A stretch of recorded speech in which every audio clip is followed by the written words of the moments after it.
In the 1950s, an obscure, unassuming photographer lived alone in Brooklyn, operating his business from a storefront.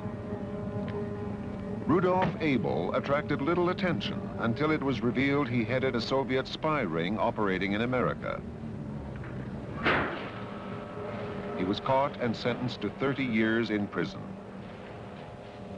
Do you feel that you received a fair trial? I would refer that question to my attorney, Mr. Donovan. Our American system of trial by jury is the fairest system in the world. In the world of espionage, Abel was known as an illegal, a spy who lives under an assumed name and is controlled by Department S of the KGB. It is Department S that selects the agents who quietly blend into the societies of other nations and lead seemingly normal lives, while secretly carrying out orders passed to them from Moscow.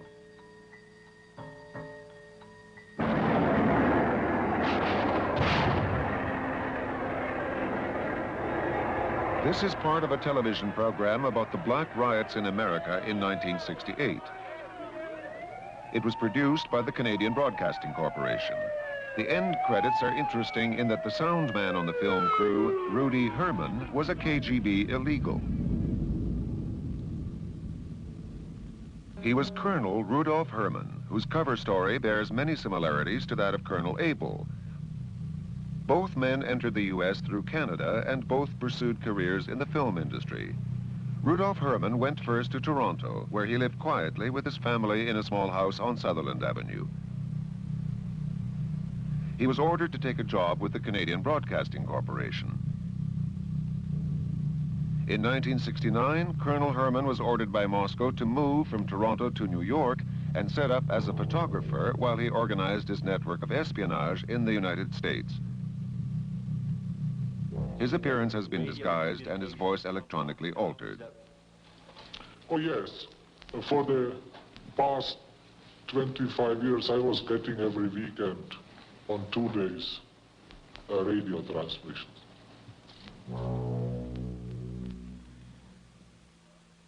When Herman was finally caught by the FBI, Richard Kinsey was deputy chief of the Soviet desk at FBI headquarters in Washington. He had been sent on meetings, or had been sent to meet people in Canada for one thing, had he not? Yes, he had. Do you know anything about why he was sent up to Canada? I'd prefer not to go into to that. Colonel Herman traveled to Quebec City, where he went to Laval University and met with a Canadian economics professor named Hugh Hambleton. Hello, are you Professor Hambleton? Yes, I am, yeah. Hugh Hambleton is a specialist in petroleum economics. He has been named by Colonel Herman as a long-time trusted source. Professor Hambleton met Herman many times and supplied him with information. This interview was filmed with hidden cameras. How did you meet Rudy Herman? I came with Laval, as I remember. I mean, I'm pretty honest, because when did he come to Laval? I don't know the guy, he faces the guy. I'm being honest. I don't remember exactly. I just know I knew him at Laval. I certainly didn't know anywhere else.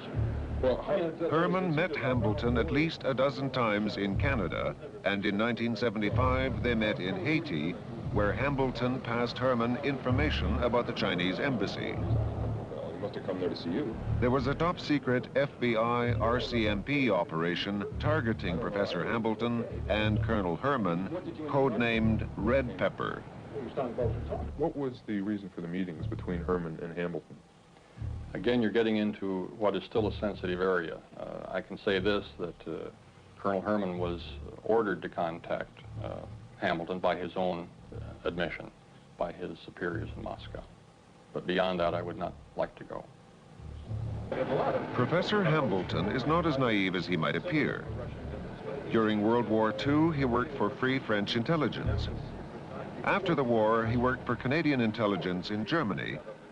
But then, in the late 1940s, he met in Ottawa with Vladimir Borodin, a senior recruiter for Soviet intelligence. But you met Borodino in '48, did you not?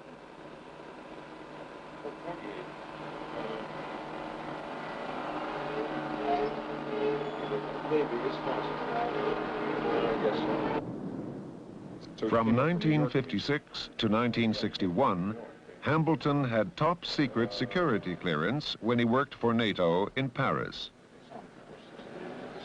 Professor Hambleton has also made 2 trips to Cuba. He met with a leading Cuban intelligence officer, Ricardo Escartin, who has recently been expelled from the United States for espionage activities. In 1975, he made a trip to Moscow. How come you went to the Soviet Union now? I didn't go. But you didn't go to the Soviet Union at all? What information? Later, he confessed to making a 10 to 12-day trip to the Soviet Union in 1975, where, in his own words, he was under considerable pressure from the KGB. Subsequently, the RCMP raided Hambleton's Ottawa residence and seized a shortwave radio and code books. Professor Hambleton was just one of Colonel Herman's contacts. Herman has provided the FBI with significant leads on Soviet agents operating in North America. His espionage activities were of the utmost importance. My job would be without any importance. I would definitely not spend such a long time in the United States. And besides, you know, during my years of service, I was several times promoted. Now Colonel Herman is somewhere in hiding in the United States, an illegal who came to the surface. Carlo Tuomi is another example of an illegal sent to America by Moscow. You were known as an illegal. What exactly is an illegal? Illegal is a foreign agent who enters the country with forged documents and establishes himself as a citizen of that country. Little by little acquires all the documentation, the driver's license, birth certificates, credit cards, and so on. Finds a job, gets all the credentials and all the background, future references as a bona fide citizen of that country. For instance, in this case... That's what happened to you, right? That's right. And you got all this from Moscow when you were trained as a spy at a spy school in Moscow? That's right. That's right. That was a major part of my schooling. In case of North America, Canada, and the United States, what is much more dangerous are these so-called illegals who are smuggled into these countries.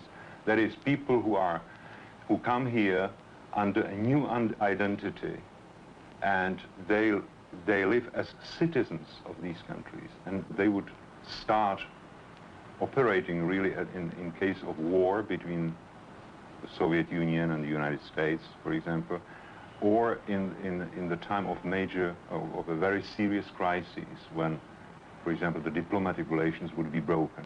In case of war, I would be, among other illegals, the only means by which the Soviet Union could get any military intelligence from the United States, because all their diplomatic means, all their open means would be cut off. And at the time you were with Czech intelligence, there were actually agents sent over here. Yes, that's right. Who were to just sit and wait. That's right, yeah. Very many. The Soviets use many routes to secretly place their illegals. The Soviet fishing fleets, which regularly stop at North American ports, have often provided the KGB with the secure means of landing their spies. Boris Stern was a photojournalist with the Soviet fishing fleet and recalls an incident he once witnessed.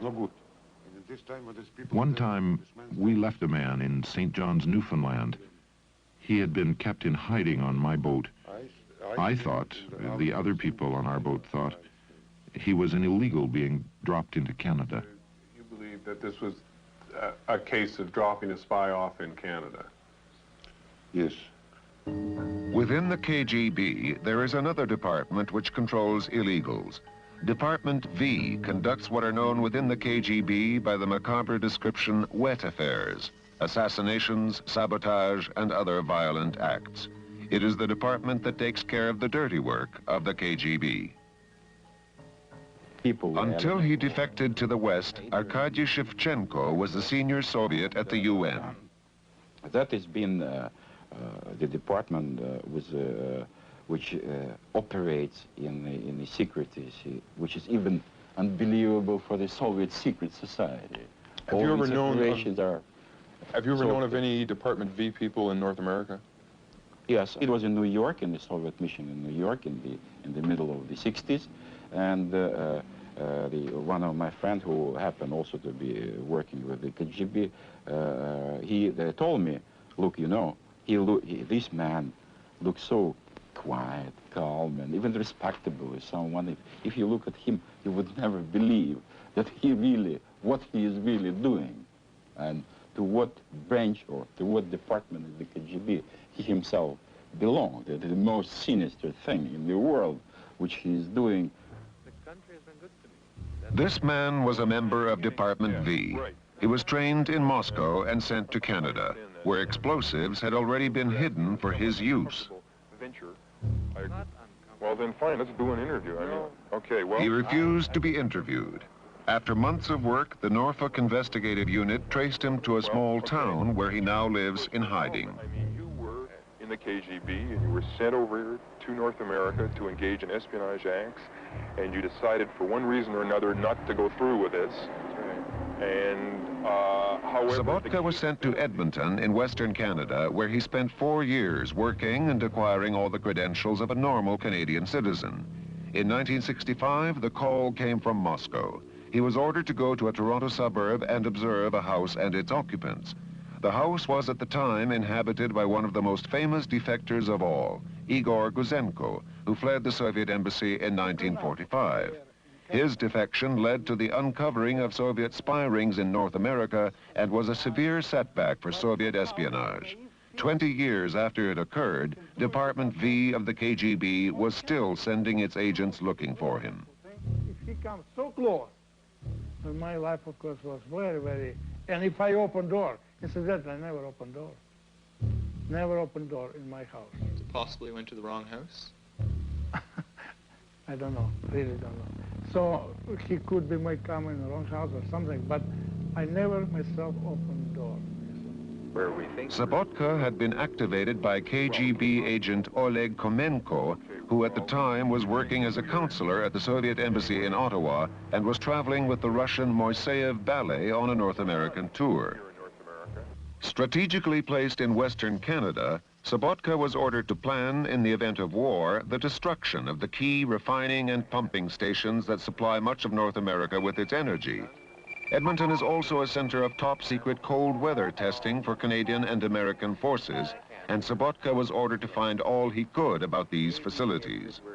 He had other important missions, one of which was to act as a link between Moscow and a KGB sabotage network in North America. I would presume it was no accident that you were sent out to Edmonton with oil refineries and all that sort of thing. No, it wasn't.